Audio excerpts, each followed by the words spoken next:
فاعوذ باللہ من الشیطان الرجیم بسم اللہ الرحمن الرحیم الا ان اولیاء اللہ لا خوف علیہم ولا هم يحزنون او كما قال اللہ تعالی فی القرآن العظیم صدق اللہ وصدق رسولہ النبی الامین المختار الکریم ونحن على ذلك لمن الشاہدین والشاکرین والذاکرین ان الحمد للہ رب العالمین۔ آئیے انتہائی عقیدت و احترام اور محبت کے ساتھ گنبد خضرا کی جانب لو لگا کر ہم غریبوں کے غمگسار سید ابرار و خیار آقا نامدار گلشن ہستی کی اولین فصل بہار انیس بے کساں چار سازائی درد مندہ فخر رسولہ مالک ہفت و آسماں حضور احمد مجتبی محمد عرب روح فدا صلی اللہ تعالی علیہ وآلہ وسلم کی بارگاہ ناز میں درود پاک کا نذرانہ پیش کرنے کی سعادتیں حاصل کر لے اور پڑھیں اللہم صلی علی سیدنا و شفینا و حبیبنا و مولانا محمد و بارک وسلم۔ نبی اور آل نبی کی بارگاہ میں ایک بار اور محبت سے درود و سلام پیش کر لیں اور پڑھیں اللہم صلی علی سیدنا و شفینا و حبیبنا و مولانا محمد و بارک وسلم۔ حصول برکت کے لیے سارا مجمع ایک بار اور جی لگا کر کے درود پاک پڑھ لیں اللہم صلی علی سیدنا و شفینا و حبیبنا و مولانا محمد و بارک وسلم۔ صلاۃ و سلام علیک یا رسول اللہ صلی اللہ تعالی علیہ وسلم۔ واہ کیا مرتبہ غوث بالا تیرا، واہ کیا مرتبہ غوث بالا تیرا، اونچے اونچوں کے سروں سے قدم اعلیٰ تیرا، اور سر بلا کیا کوئی جانے کہ ہے کیسا تیرا، سر بلا کیا کوئی جانے کہ ہے کیسا تیرا، اولیاء ملتے ہیں آنکھیں وہ تلوا تیرا، اولیاء ملتے ہیں آنکھیں وہ تلوا تیرا، اور سارے اقطاب جہاں کرتے ہیں کعبے کا طواف، سارے اقطاب جہاں کرتے ہیں کعبے کا طواف، کعبہ کرتا ہے طواف درے والا تیرا، کعبہ کرتا ہے طواف درے والا تیرا، اور تو حسینی حسنی کیوں نہ محی الدین ہو، تو حسینی حسنی کیوں نہ محی الدین ہو، اے خضر مجمع بحرین ہے چشمہ تیرا۔ معزز سامعین ذوی الاحترام، خطبہ مسنونہ کے بعد قرآن مقدس کی ایک مشہور اور معروف آیہ کریمہ کے ایک حصے کی تلاوت کرنے کا میں نے شرف حاصل کیا ہے۔ اللہ رب العزت کی بارگاہ میں دعا گو ہوں کہ اللہ رب العزت اس کے متعلق مجھے حق کہنے کی توفیق عطا فرمائے، آپ کو حق سننے کی توفیق عطا فرمائے، اور رب قدیر ہم سب کو اس پر عمل کرنے اور اسے عام کرنے کی توفیق عطا فرمائے۔ معزز سامعین ذوی الاحترام، روز ازل اللہ تبارک و تعالی نے تمام ارواح کو جمع فرمایا، اور جمع فرمانے کے بعد میرے اللہ نے ان روحوں کے درمیان اعلان فرمایا، اور ان روحوں کے درمیان اللہ تبارک و تعالی نے ایک اعلان کیا، اور میرے رب نے فرمایا الستُ بربکم، کیا میں تمہارا رب نہیں ہوں، کیا میں تمہارا پالنہار نہیں ہوں، کیا میں تمہارا رب نہیں ہوں؟ تو روحوں نے کہا قالوا بلا، کیوں نہیں مولا، تو ہی ہمارا رب ہے اور مولا تو ہی ہمارا پالنہار ہے۔ پھر اللہ تبارک و تعالی نے ان روحوں میں سے کچھ خاص روحوں پر اللہ نے اپنے تجلی خاص کو داخل فرمایا، اور ان روحوں میں سے چند روحوں پر اللہ نے خاص تجلی فرمائی۔ تو جن روحوں پر اللہ نے خاص تجلی فرمائی ان روحوں میں انبیاء کی روحیں تھی، ان روحوں میں شہداء کی روحیں تھی، ان روحوں میں صالحین کی روحیں تھی، اور ان روحوں کے اندر اولیاء کرام کی روحیں تھی۔ تو جب اللہ تبارک و تعالیٰ نے ان پر خاص تجلی فرمائی تو ان روحوں پر جو تجلی کی ان میں ایک روح ان کی بھی تھی، دنیا جس کو شیخ عبدالقادر جیلانی کے نام سے یاد کرتی ہے، اور دنیا جن کو حضور غوث الاعظم دستگیر کے نام سے یاد کرتی ہے۔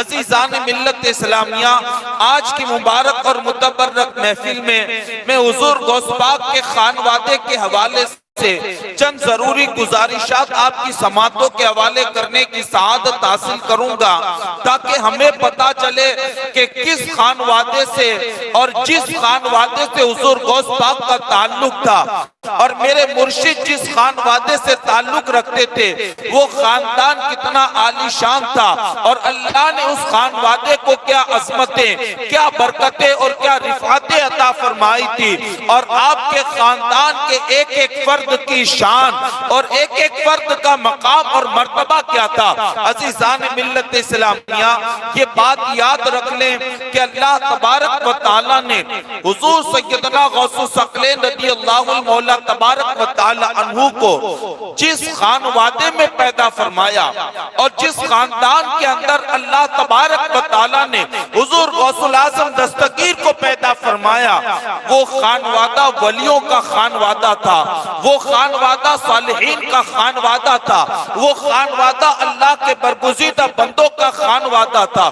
میں سب کا نہیں، لیکن وقت میں جتنی بھی گنجائش ہوگی میں ان کے حوالے سے چند ضروری گزارشات آپ کے سماعتوں کے حوالے کروں گا، تاکہ عظمت غوث پاک ہمیں سمجھ میں آ جائے۔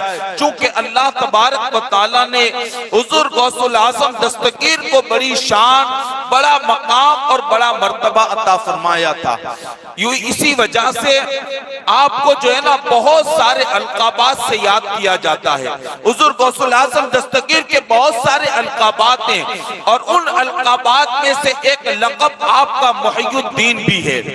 دنیا آپ کو محی الدین کے نام سے یاد کرتی ہے، چونکہ یہ عربی ہے، اور محی الدین کا معنی اردو میں یہ ہوتا ہے کہ دین کو زندہ کرنے والا، دین کو توانائی دینے والا، اور دین کو زندگی عطا کرنے والا۔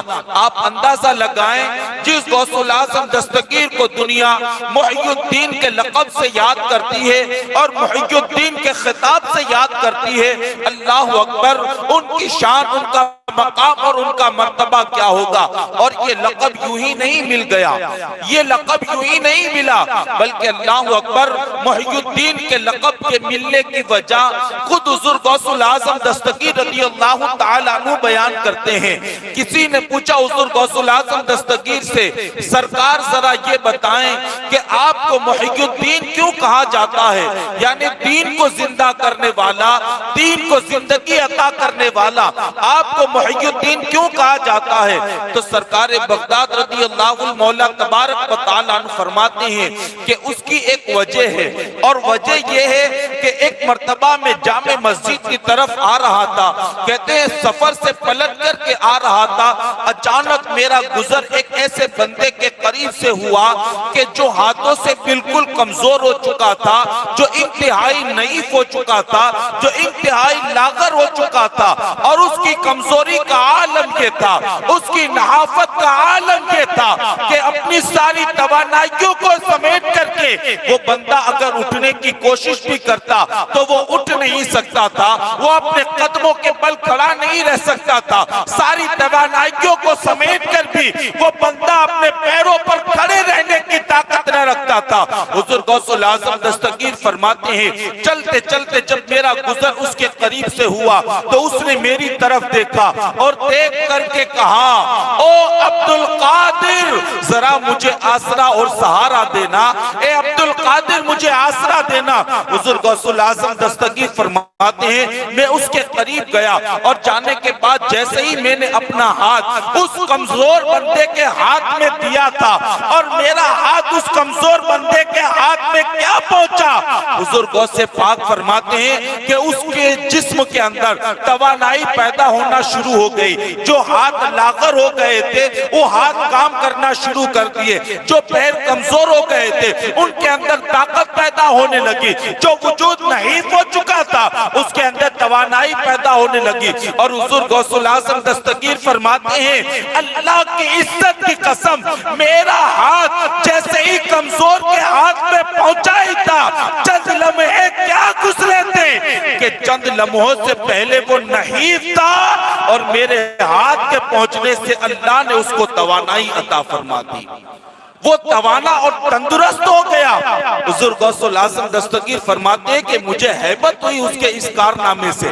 جب میں نے دیکھا یار کمزور تھا اور چند لمحوں کے اندر اتنا توانا ہو گیا, چند لمحوں کے اندر اتنا طاقتور ہو گیا. حضور غوث پاک فرماتے ہیں میرے دل میں ہیبت پیدا ہوئی تو اس نے کہا اے عبدالقادر گھبرانے کی ضرورت نہیں ہے, عبدالقادر گھبرانے کی ضرورت نہیں ہے, سنو آپ جانتے ہو میں کون ہوں؟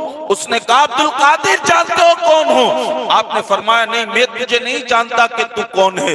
اس وقت اس نحیف و لاغر انسان نے کہا اے عبدالقادر میں کوئی اور نہیں, میں تمہارے مصطفیٰ کا دین ہوں. کمزور اور لاغر ہو گیا تھا, تمہاری توانائی اور تمہاری معیت نصیب ہو گئی تو اللہ تبارک و تعالیٰ نے اس کو نئی زندگی عطا فرما دی. اور پھر حضور غوث الاعظم دستگیر فرماتے ہیں اسی دن سے مجھے لوگ محی الدین کے خطاب سے یاد کرنے لگے اور اسی دن سے مجھے محی الدین کا لقب دیا گیا.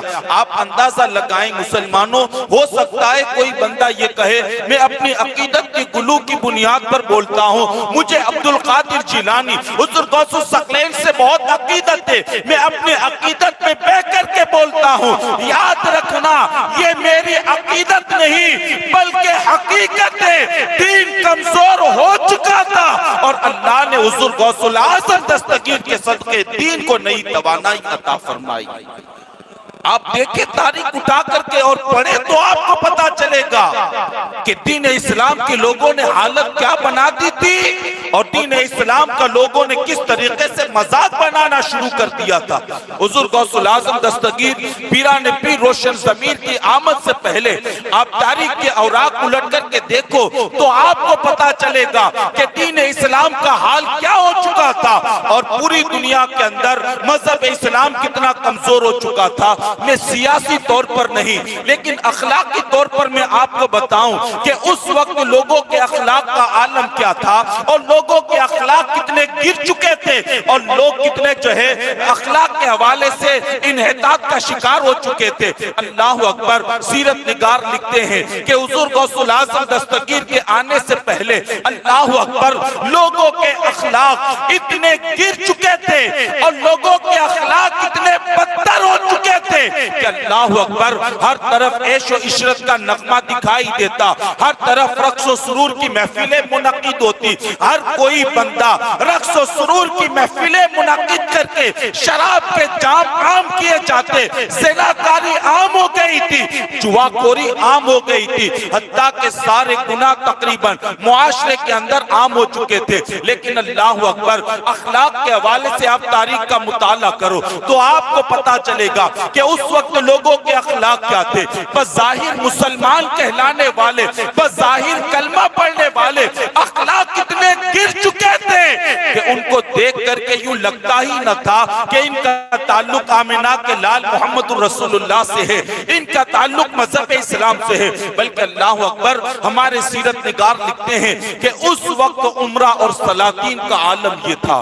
جو مال و دولت والے تھے, جو حکمراں تھے, جو بادشاہ تھے, جو عمرہ تھے, جو سلاطین تھے, فرمایا اس وقت سلاطین کی عیاشیوں کا اور عمرہ کی عیاشیوں کا عالم یہ تھا کہ اپنے سرائے کے اندر, اپنے حرم سرائے کے اندر 500 لونڈیاں ایسی رکھتے تھے جن کا کام صرف ناچ کر کے لوگوں کے دلوں کو خوش کرنا تھا.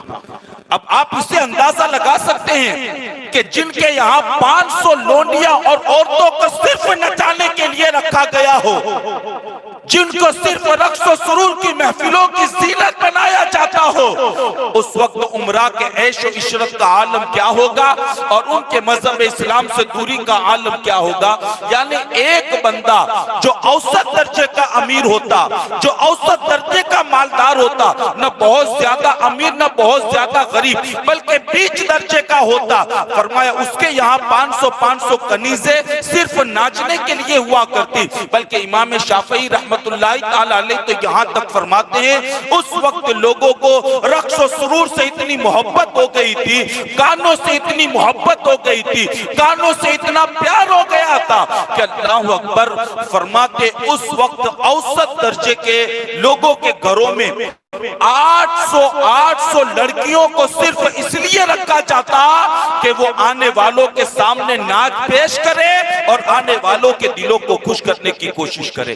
اب آپ اندازہ لگائیں کہ اخلاق کی گراوٹ کا عالم کیا تھا اس وقت۔ جو لوگ جو ہے رقص و سرور کی محفلوں میں یار جن کے یہاں 500 اور 800 لڑکیاں صرف ناچنے کے لیے ہو، بھلا آپ اندازہ لگا سکتے ہیں کہ دین سے ان کا تعلق کیا رہا ہوگا اور شریعت مصطفیٰ سے ان کا تعلق کیا رہا ہوگا۔ لیکن اللہ اکبر آپ اندازہ لگائیں جب اللہ تبارک و تعالیٰ کرم فرماتا ہے نا اور جب اس کی رحمتیں نازل ہو جاتی ہے تو اللہ اس قوم کو ہدایت دینے کے لیے اپنے کسی نیک اور برگزیدہ بندے کو ان کے درمیان مبعوث فرما دیتا ہے۔ یہ اللہ کی سنت مبارکہ، وہ نیک بندے آتے ہیں اور آنے کے بعد اللہ اور اس کے رسول کے احکامات لوگوں کے سامنے پیش کرتے ہیں، جہنم کی حقیقت بیان کرتے ہیں، جنت کے باغات کا تصور پیش کرتے ہیں اور لوگوں کو بتاتے ہیں کہ جن گناہوں کے راستوں پر تم چل چکے ہو وہ راستے تمہیں اللہ سے بھی دور کر دیں گے، وہ راستے تمہیں جنت سے دور کر دیں گے، وہ راستے تمہیں رسول اللہ سے دور کر دیں گے، اور اللہ والے آ کر کے ان کے دلوں میں خوف خدا پیدا کر کے ان کی دنیا کو بھی آباد کر دیتے ہیں اور ان کی نصیحتوں پر عمل کی وجہ سے اللہ ان کی آخرت کو بھی آباد فرما دیتا ہے۔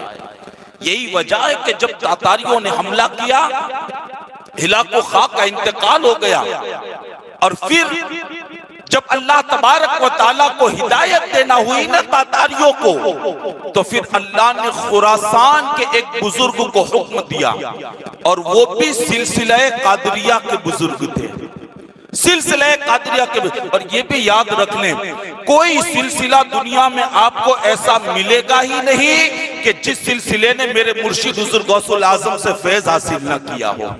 ہر سلسلے سے فیض، ہر سلسلے کو فیض اور ہر سلسلے کو برکتیں اگر ملی ہے تو وہ میرے مرشد حضور شیخ عبدالقادر جیلانی کے توسل سے ملی ہے اور آپ کی ذات بابرکات سے ملی ہے۔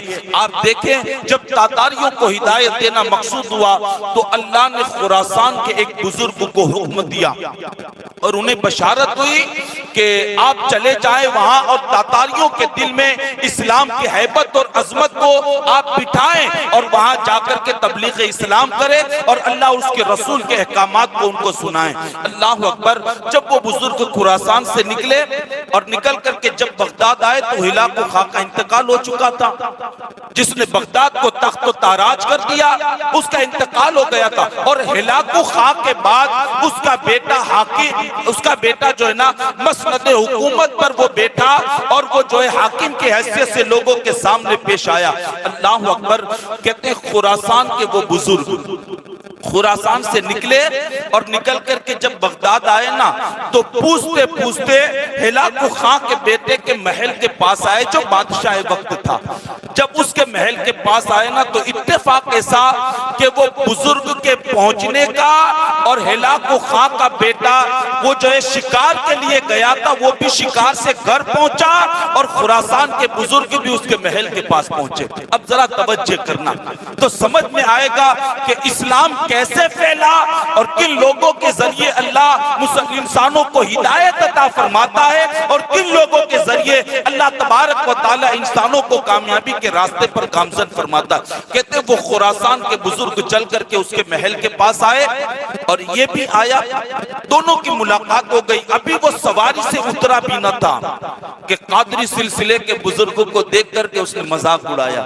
اور ایسے لوگوں کا مذاق ہمیشہ اڑایا جاتا ہے. آپ اویس قرنی کی زندگی کو پڑھیں تو پتا چلے گا کہ لوگوں نے کیسے ان کا مذاق اڑایا. ہاں, نیک اور جو ہے نیک لوگ ہمیشہ ستائے گئے, صالحین ہمیشہ پریشان کیے گئے, اور لوگوں نے ہمیشہ ان کا تمسخر اور مذاق اڑایا ہے.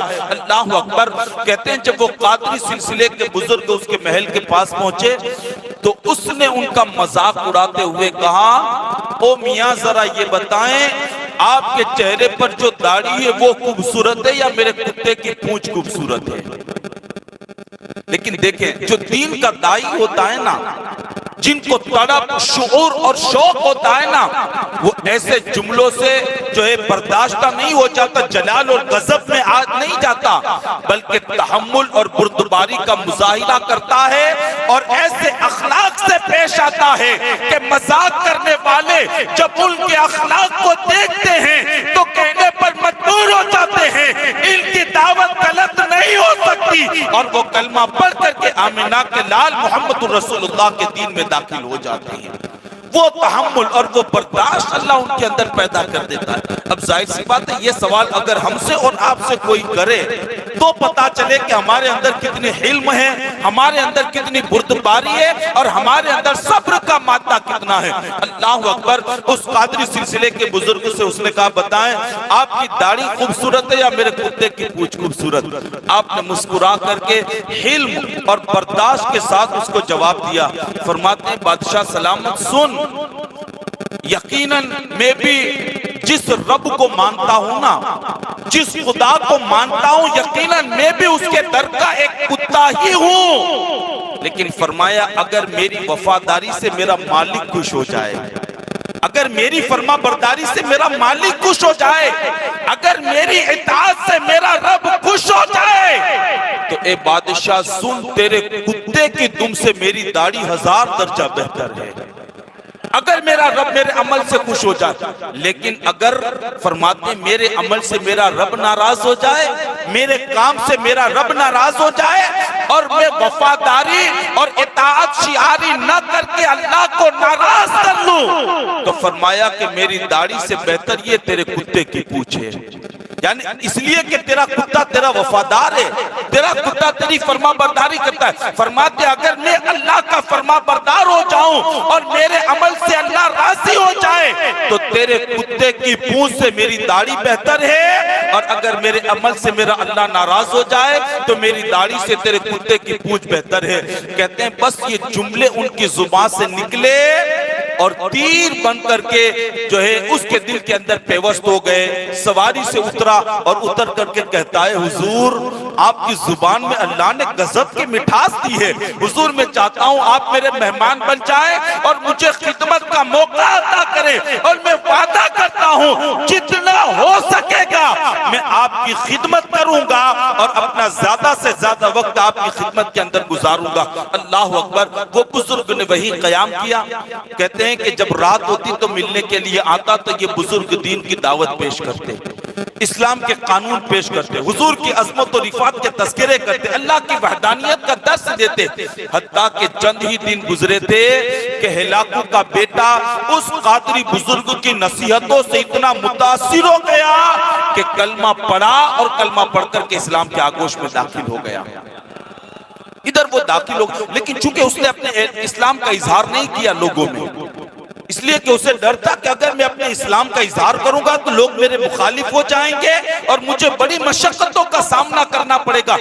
وہ ایمان تو لے آیا لیکن اس نے اپنے ایمان کو چھپائے رکھا. حتیٰ کہ ایک وقت وہ آیا کہ وہ قادری بزرگ نے بغداد چھوڑا اور چھوڑ کر کے خراسان کی طرف چلے گئے. لیکن وقت کے گزرنے کے ساتھ ساتھ جو ادھورا کام یہ بزرگ کر کے گئے تھے نا, اللہ نے انہی کی نسل میں سے ایک ایسا بیٹا پیدا کیا جس کو حکم دیا جا گیا ہلاکو خاں کے بیٹے کے پاس اور جا کر کے جو ادھورا کام رہ گیا نا اس ادھورے کام کو تو مکمل کر لے. تو اس بزرگ کے بیٹے پھر آئے ہلاکو خاں کے بیٹے کے پاس, آپ نے تعارف پیش کیا, اس نے پھر آپ کو مہمان بنایا اور مہمان بنانے کے بعد جو ہے نا آپ کی خدمت گزاری کرتا رہا. پھر آپ نے ایک دن ہلاکو خاں کے بیٹے سے پوچھا کہ بھئی کیا بات ہے کہ تو اپنے اسلام کو لوگوں کے سامنے پیش نہیں کرتا, کیا وجہ؟ اس نے کہا حضور میں نے خفیہ طور پر تو تقریباً لوگوں کو اسلام کی طرف مائل کر لیا اور بہت سارے لوگ میری تبلیغ کی وجہ سے اور میرے احکامات کی وجہ سے دین کی طرف آ جائیں گے.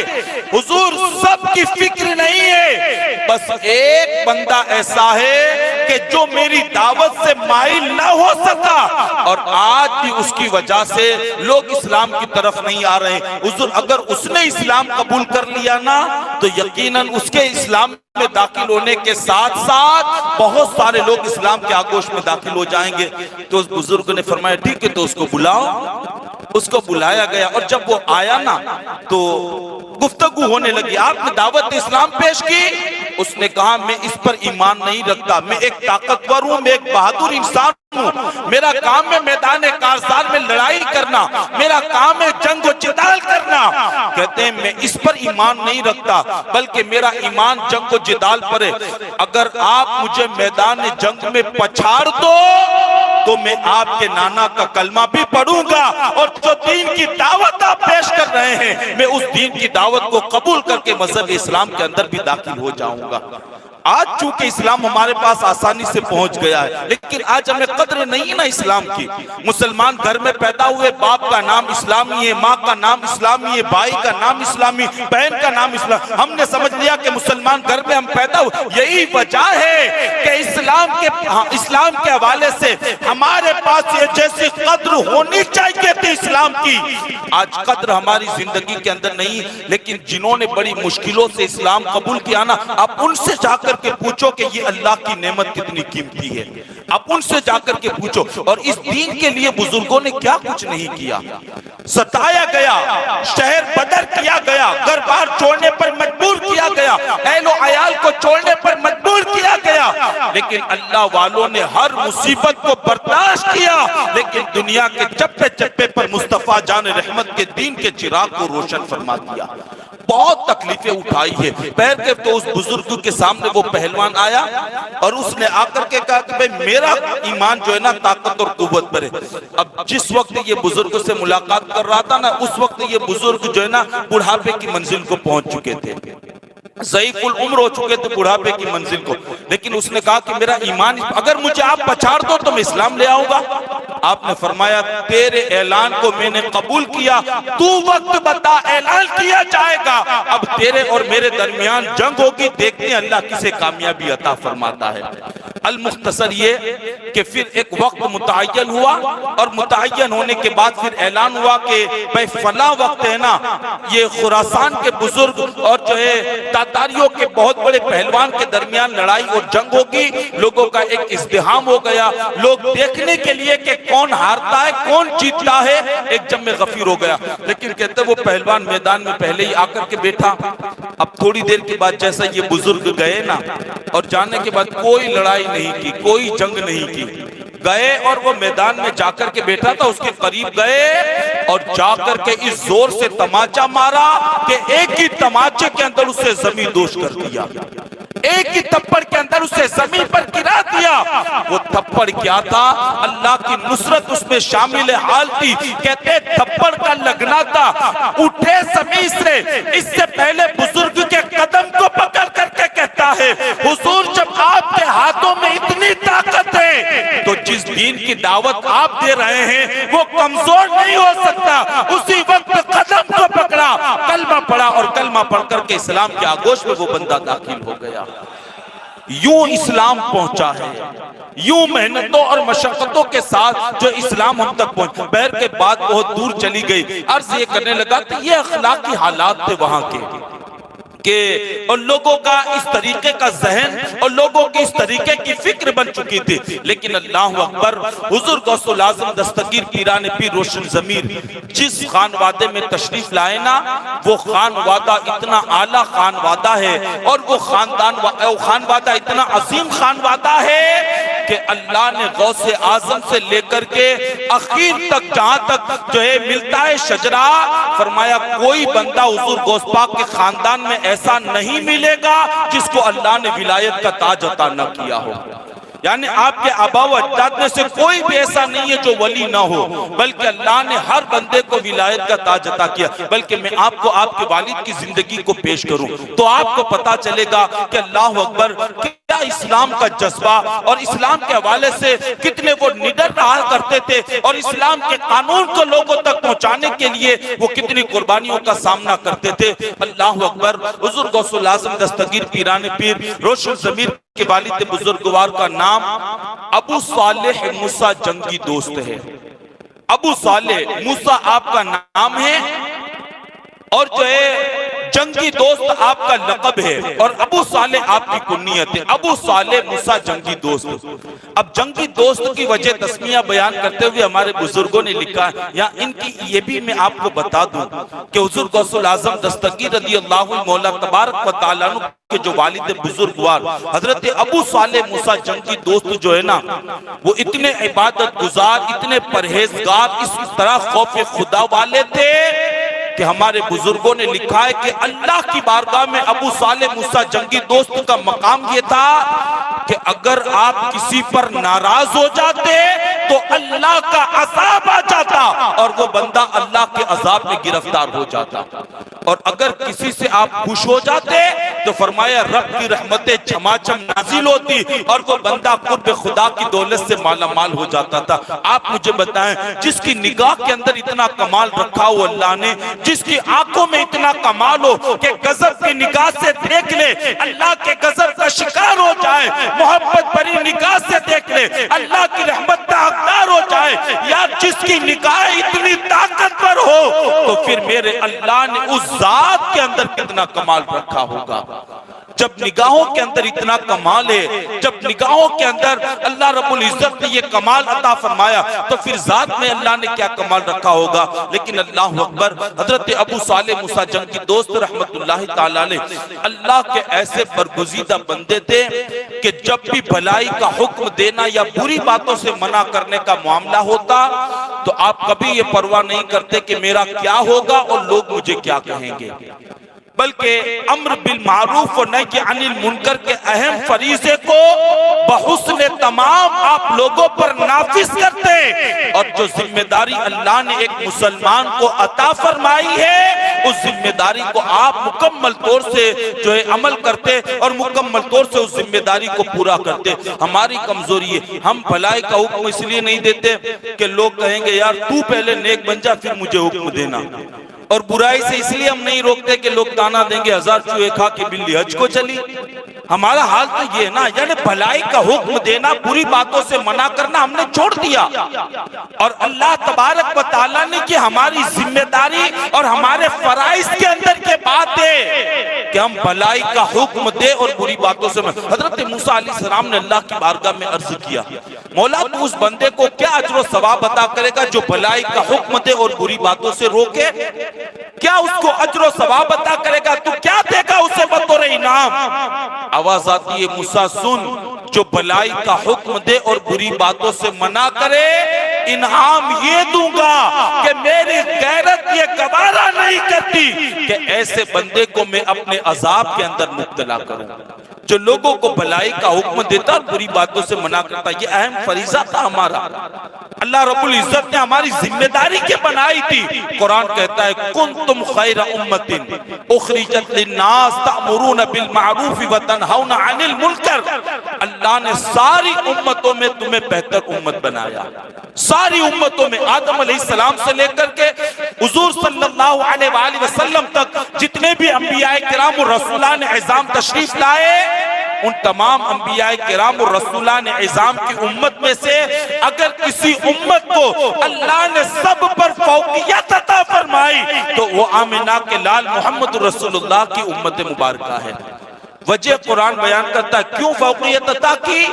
اس لیے کہ تأمرون بالمعروف وتنہون عن المنکر، بھلائی کا حکم دیتے ہو، بری باتوں سے منع کرتے ہو۔ اللہ کو یہ عمل پسند ہے اور اللہ نے اسی عمل کے صدقے سابقہ تمام امتوں پر اللہ نے تمہیں فضیلت عطا فرما دی۔ ہم اپنی زندگی کا احتساب کریں، اگر ہم نے بھلائی کا حکم دینا جاری رکھا ہوتا نا اور برائی سے روکنا ہم نے جاری رکھا ہوتا تو آج جو سماج کے اندر برائیاں پھیل گئی، جو گناہ ہماری سماج میں عام ہو گئے اور جن آفات و بلیات کے اندر ہم گرفتار ہو گئے ہیں، آج وہ گناہ ہمارے معاشرے کے اندر عام نہ ہوتے۔ وجہ یہی ہے ہم نے اپنی ذمہ داری کو ترک کر دیا، اسی وجہ سے آج ہماری سماج کے اندر کثرت سے گناہوں کا ماحول بھی عام ہو گیا۔ خدا کے واسطے ہوش کے ناخن لیں۔ اللہ کے حبیب علیہ السلام کے فرمان کا مفہوم حضور فرماتے ہیں کہ میری امت پر ایک زمانہ ایسا بھی آئے گا کہ اللہ ان پر ظالم حکمرانوں کو مسلط کر دے گا۔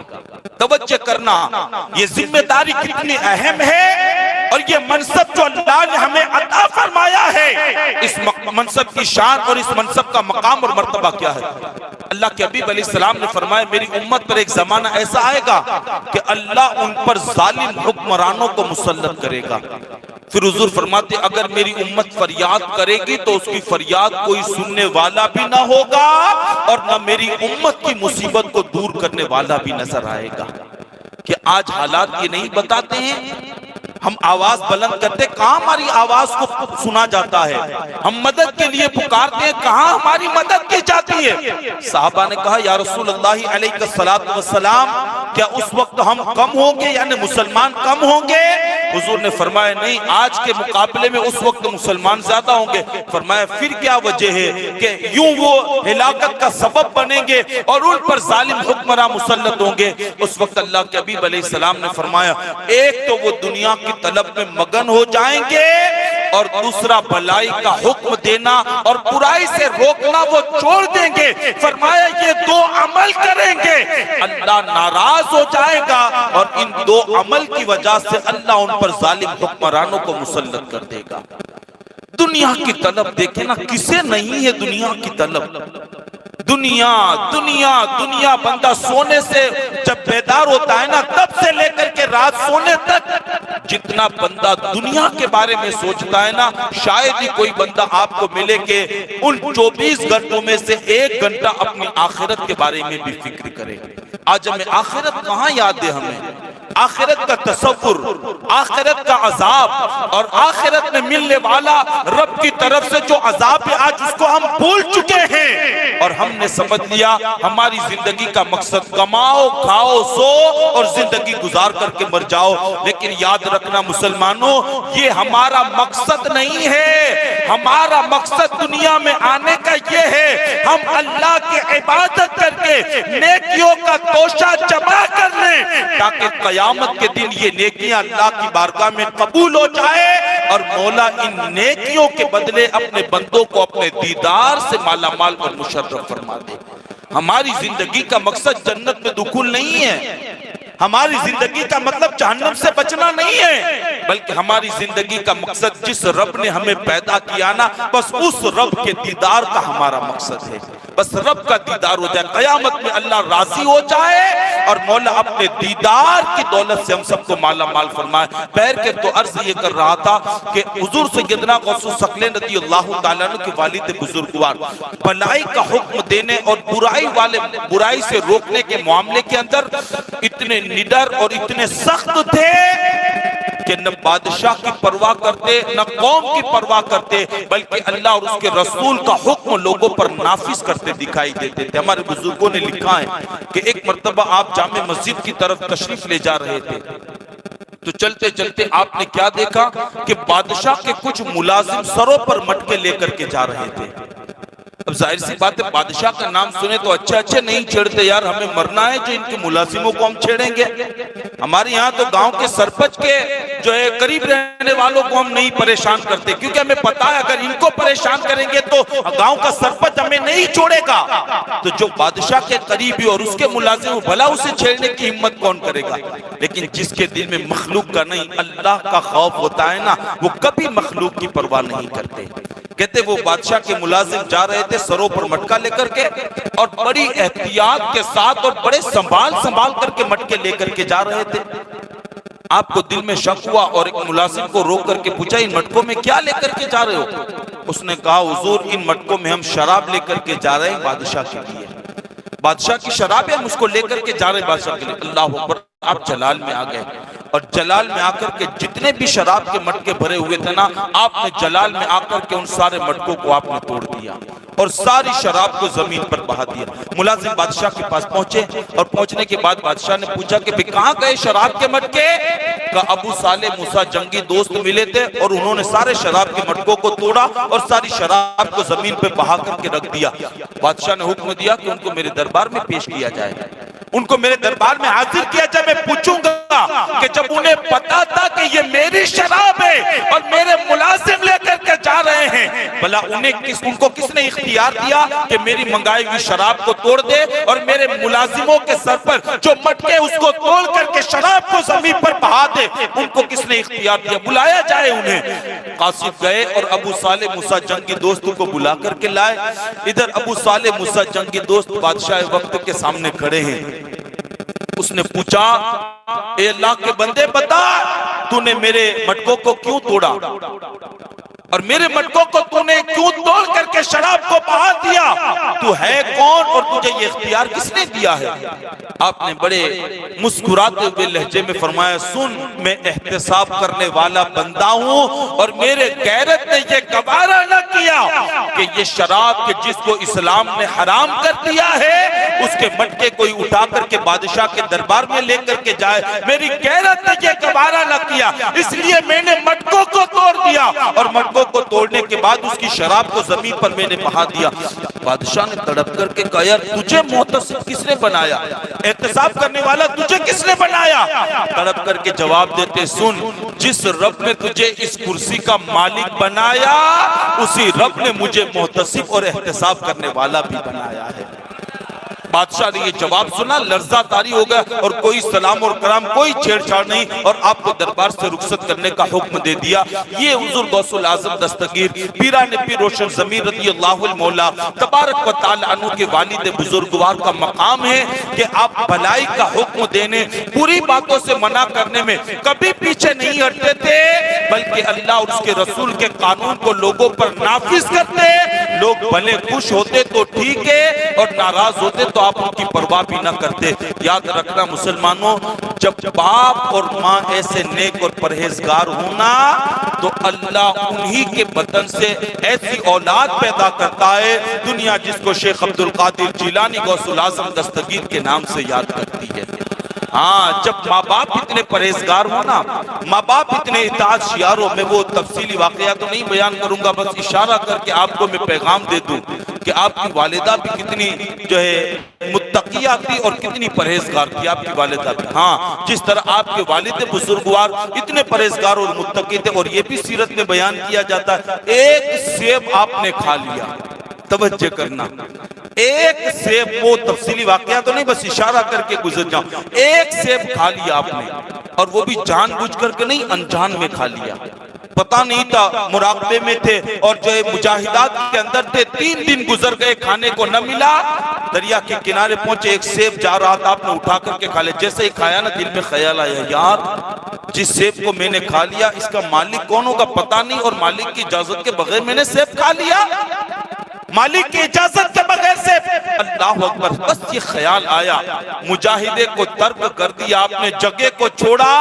اور تلاش میں نکلے کہ اس کا مالک کون ہے، پتہ لگایا جائے تاکہ معافی مانگ کر کے جو میں نے لقمہ کھا لیا ہے اللہ رب العزت میری اس خطا کو معاف کر دے اور مولا تبارک و تعالی میرے عمل سے راضی ہو جائے۔ بس یہ خیال دل میں آ گئے، ایک سیب کھا لیا آپ نے، وہ بھی غلطی سے، گئے تلاش کرنے کے لیے، چلتے چلتے ایک باغ دیکھا آپ نے کہ وہاں جو ہے سیب کے درخت لگے تھے اور ایک ڈال اسی دریا پر تھی اور وہاں بھی سیب لگے ہوئے تھے۔ آپ نے سوچ لیا یہی شاخ ہے، شاید اسی سے وہ سیب بہ کر کے آیا تھا۔ گئے دروازے پر دستک دی، پوچھا کون؟ کہا ابو صالح ہوں میں۔ اندر گئے، حضرت عبداللہ سمائی سے ملاقات ہو گئی جو حضور غوث الاعظم دستگیر کے نانا جان ہیں۔ ملاقات ہو گئی، پوچھا بھائی کیسے آنا ہوا؟ آپ نے فرمایا معافی مانگنے کے لیے آیا ہوں۔ کہا کیسی معافی مانگنے کے لیے آیا؟ کہا کہ ایک سیب آپ کے باغ سے بہ کر کے جا رہا تھا، آپ کی اجازت کے بغیر میں نے اسے کھا لیا، میں معافی مانگنے کے لیے۔ وہ سمجھ گئے ایک سیب کی معافی مانگنے کے لیے وہی آ سکتا ہے کہ جو اللہ کی خوف اور اللہ کی بارگاہ میں بڑا رتبہ رکھتا ہوگا۔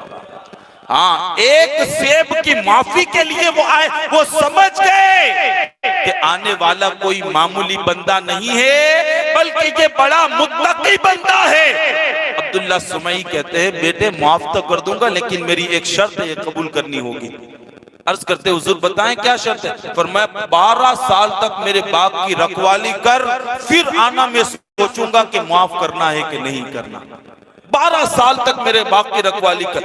ایک سیب کھا لیا بغیر مالک کی اجازت کے، 12 سال اس باغ کی رکھوالی کرنے کے لیے تیار ہو گئے۔ میں رکھوالی کروں گا، بھلے 12 سال کا عرصہ گزر جائے لیکن تو مجھے معاف کر دے، اس لیے کہ اللہ ناراض ہو جائے گا، یہ میں گوارا نہیں کر سکتا۔ 12 سال خدمت کرنی پڑے یہ تو مجھے گوارا ہے، لیکن میرا رب مجھ سے ناراض ہو جائے اس بات کو میں کبھی گوارا نہیں کر سکتا۔ 12 سال تک، ایک سیب کی پاداش میں 12 سال خدمت کی آپ نے۔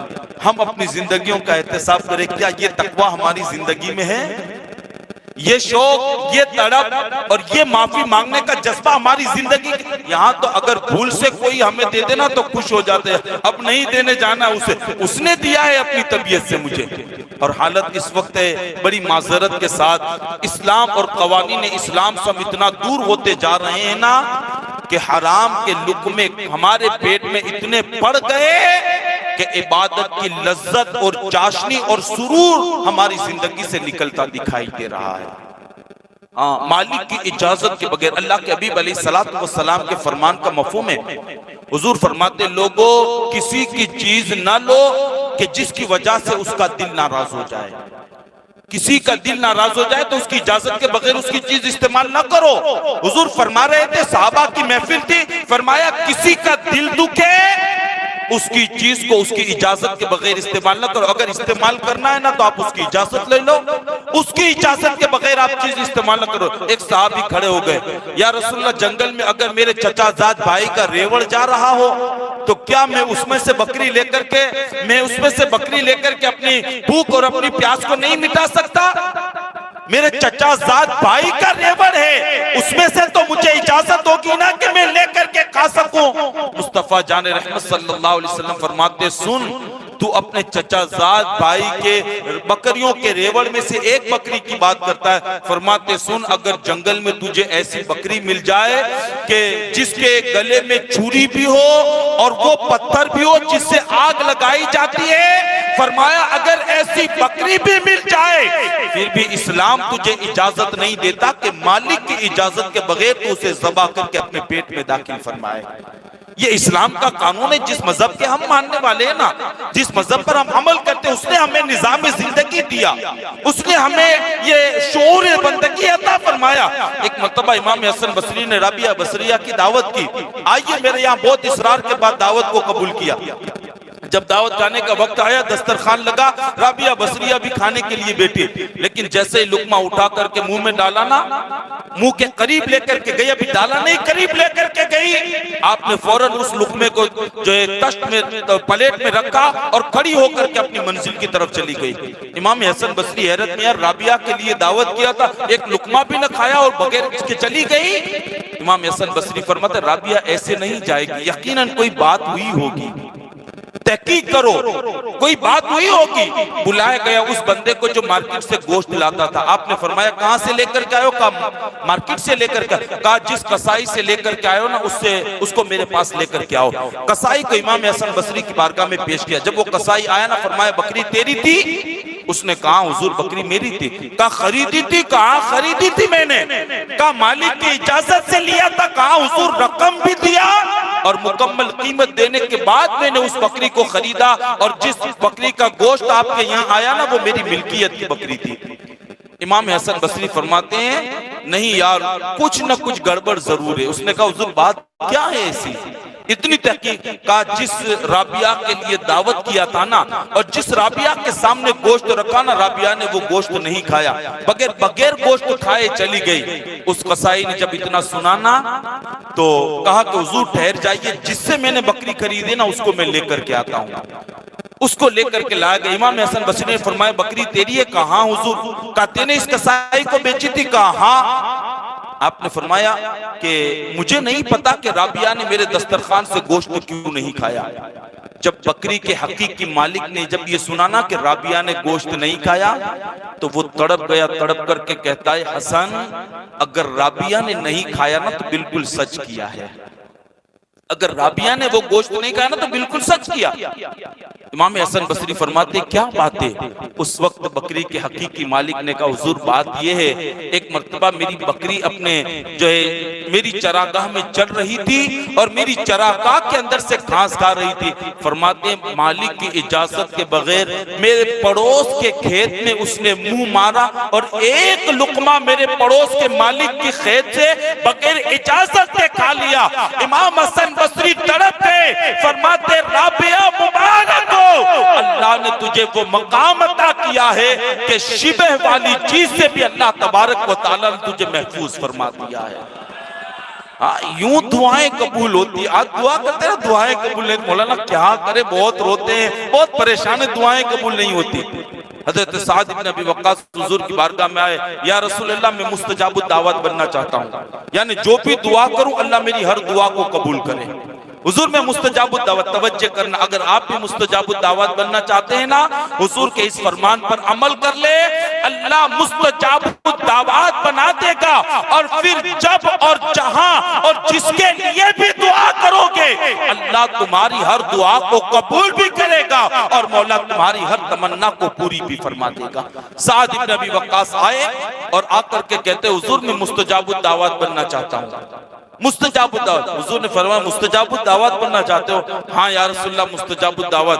حضور نے فرمایا سچ بولنا اور حلال کھانے کی عادت پیدا کر لو, یہ دو عمل ایسے ہیں جو بندہ اختیار کر لے گا اللہ اس عمل کرنے والے کو مستجاب الدعوت اللہ بنا دے گا. ہاں سچ بولنا اور حرام سے اپنے آپ کو بچانا بڑا مشکل کام ہے.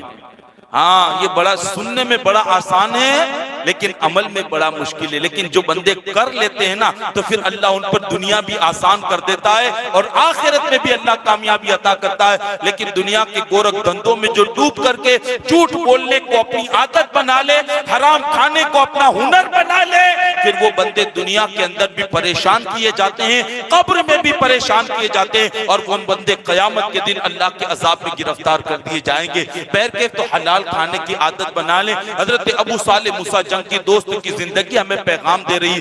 ایک سیب مالک کی اجازت کے بغیر کھایا, 12 سال تک باغ کی رکھوالی کرتے رہے.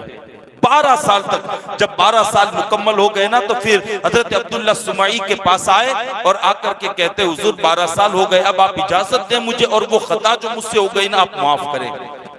آپ نے فرمایا نہیں بیٹے ایسے نہیں, ابھی ایک اور کام باقی ہے. کہا کیا؟ کہا میری ایک بیٹی ہے جو آنکھوں سے اندھی ہے, ہاتھوں سے لونجی ہے, پیروں سے لنگڑی ہے, اگر تم اس بچی سے شادی کر لے گا تو میں تیری خطا کو معاف کر دوں گا. اللہ اکبر. خدا کی قسم رب کی بارگاہ میں کھڑے رہنے کا تصور کیا تھا, ان کے دلوں میں خوف خدا کیا تھا, ان کی زندگی میں تقوی کیا تھا.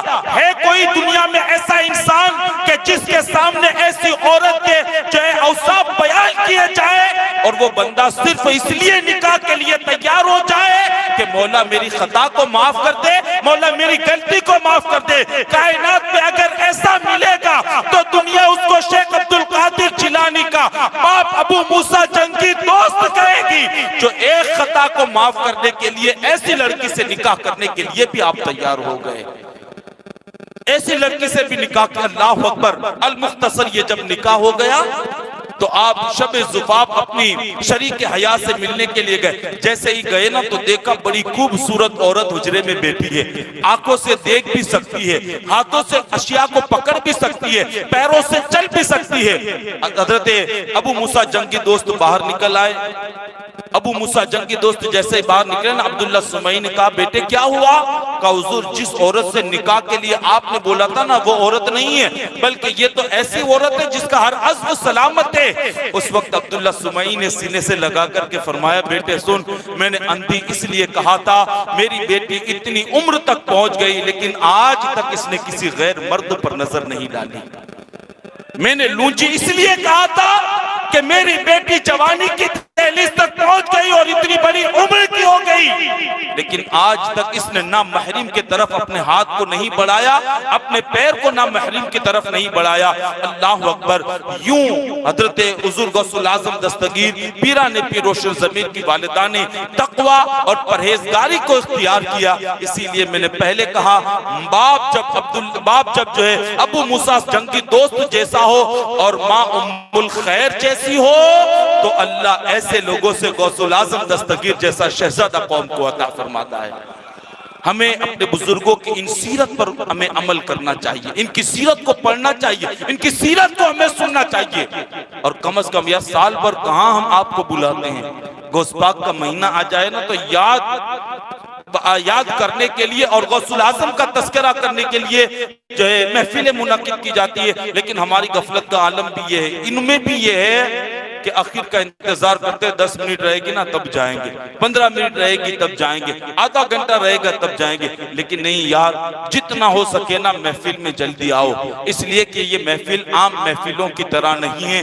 یہ اس شیخ عبد القادر جیلانی کی محفل ہے جو فرماتے اللہ نے مجھ سے 70 مرتبہ وعدہ کیا, اللہ نے 70 مرتبہ وعدہ کیا عبد القادر تیرے مرید کو عذاب نہیں دیا جائے گا. ہم اس غوث پاک کی محفل میں بیٹھے ہیں, فرماتے جو میرے مدرسے کے سامنے سے گزر جائے اللہ اس کے عذاب کو, اللہ تعالیٰ اس کو عذاب میں مبتلا نہیں فرمائے گا.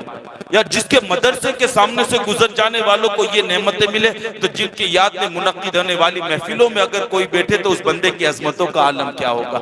ہاں اس لیے میں آپ سے گزارش کرتا ہوں کہ حضور غوث الاعظم دستگیر کی بارگاہ میں خراج عقیدت پیش کرنے کی غرض سے یہ محافلیں جو منعقد کی گئی ہے نا, آپ جلد سے جلد آنے کی کوشش کریں.